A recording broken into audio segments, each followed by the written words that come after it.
Our next speaker with a presentation about implementation of mobile diary app into a clinical practice of gestational diabetes treatment, Dr. Evgeny Pustozerov. You have 10 minutes. Thank you. Okay, so a good day once again. I'm not yet a doctor, actually, but I would like to present to you some brief presentation on the research that is ongoing at Federal Mazov Medical Center, and about one part of it, which is the topic of today's lecture, about the implementation of mobile health technologies into healthcare in this case. So when we talk about this implementation of mobile health technologies, we of course first think about benefits we can get from it. So the benefits are of course strongly tied with the shortcomings and the problems we have up to date. So talking about this particular case of gestational diabetes treatment, we of course understand the importance of correct, proper diet management during this course of studies and course of treatment. But when we talk about this traditional paper diaries when patients write their records, write on the paper about the blood glucose levels, maybe food, there are lots of problems we have. Not only problems with the organization and analysis of these records, but also the problems of collecting these records, and of course a motivation for the patient to keep these records. And the second point is, of course, when we implement the remote monitoring system, we can obtain a better interaction in between patient and doctor, which is very important. So summing up all of these problems, we came up with the goal to develop a proper application for the remote monitoring of gestational diabetes patients. And to fulfill this goal, we came up with the objective to start from scratch, to start from the requirements to then applications, and describing the structure, describing what kind of data we want to monitor and to take on, then to develop the software, and of course to maintain it working. And so we came up with a group of physicians to make some requirements for the system, and here are they. So first of all, it should be mobile. It should be on the mobile devices so patient can keep track on records wherever he is. And then it should be easy to use without any proper computer knowledge and mobile phones knowledge. It should be useful. It shouldn't be boring to take records for improve the motivation for a patient, which is very important. And it should, of course, export the data and send it remotely to physician in the form that is convenient and in the form that is easy for further analysis. So here's the type of records that we would like to keep track on. Of course, blood glucose levels, insulin injections, if any, food intakes, which is the most crucial part and one of the most complicated, physical activity, sleep, ketonuria levels. So there's you see how they look like, of this track of these records. And so then I took these requirements and I developed an application, first of all, for Android devices like smartphones and tablets, and after I made it and also desktop application for laptops and so on. So that was a kind of recent photo actually. And talking about tracking the food records, one crucial part is the food database that we use inside of the application. So we developed it from scratch. We combined lots of different sources with lots of information on food that then patients can take and from the database and to keep records. So I'll show two small use cases how it looks like. So, for example, patients wants to add a record. He puts the button, what kind of food intake is that? For example, a dinner, then adds an item to this food intake. For example, potatoes. How much of grams are there?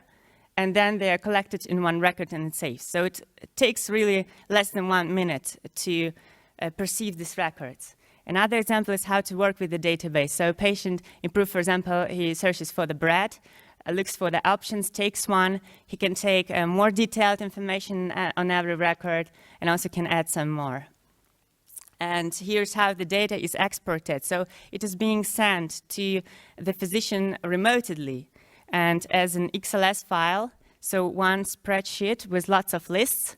And here one is with the blood glucose levels, their insulin, food, physical activity, and so on all together. And because the study is still ongoing, we have patients enrolling every week, this week, for example, and we didn't make any statistical analysis or some analysis, but here are some preliminary results. So it used to be 85 patients who received these applications and start working with that. Today it's more than 100. Lots of measurements, lots of records about food, lots of material to analyze and to compare with other clinical analysis and so on. Here are the average numbers you see. And as for the food records, we have found a problem with underreporting when not all the food is included, that people actually forgot to keep records and so on, but we have found a way to deal with that and so on. So hopefully by the end of the studies, we'll get the good numbers. We'll have this application. So a few words is that using this application is also not only good from physician perspective, that's easy to use, but also that we can collect the data that otherwise we wouldn't collect in any case. And just a few words about the future proposals. First of all, we have a server that collects the data together. Also, might be useful to use this in further development. And we also use this application to track food records during continuous blood glucose monitoring. So no results by now, but we have also work in this direction. So thank you very much for your attention.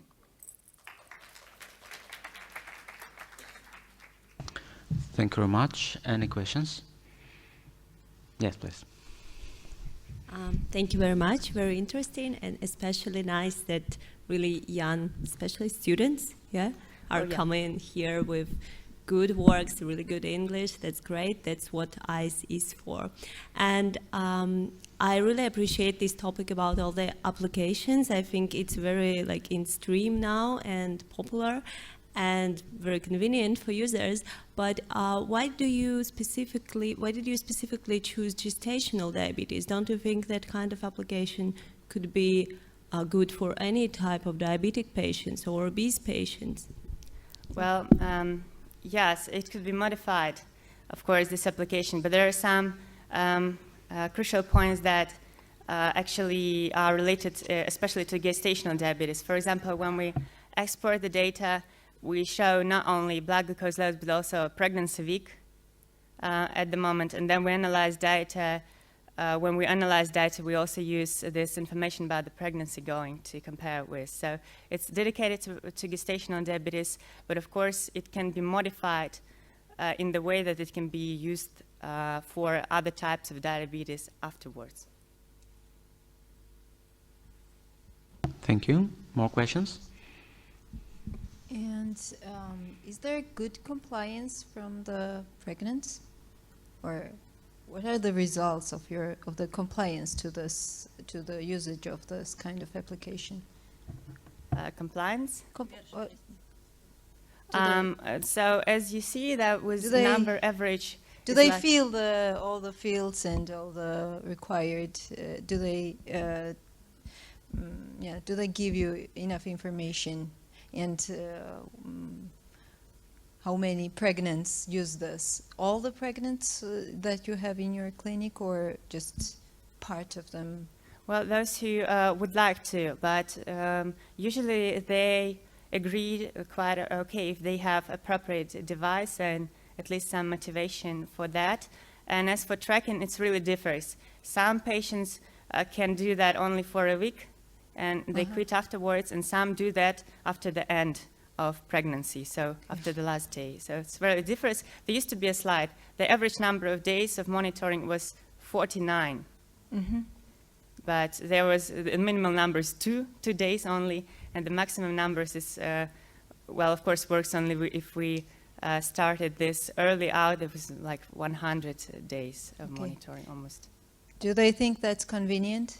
Yes, we are actually running the survey now, email survey about your convenience. There is a questionnaire with 10 questions.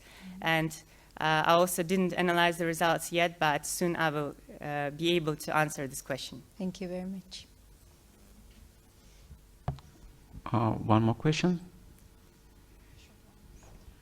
Thank you for your great and very emotional presentation. And my short question is about food intake part. And as you showed us that this part, when a patient, yes, add a meal, yes, he counts how many grams this meal was. So is it just this option? Because mostly people, they have no idea how many grams they have. So is it possible to add like how many spoons or pieces? What do you think about it? Why this approach? Used to be. We used to have this other option to write in portions. But then we realized that the portion is differs so much in between patients, and even spoons are so different that for more, of course, it's not always convenient enough, but for more precision, it's better to ask patients to at least estimate in grams. Okay, thank you.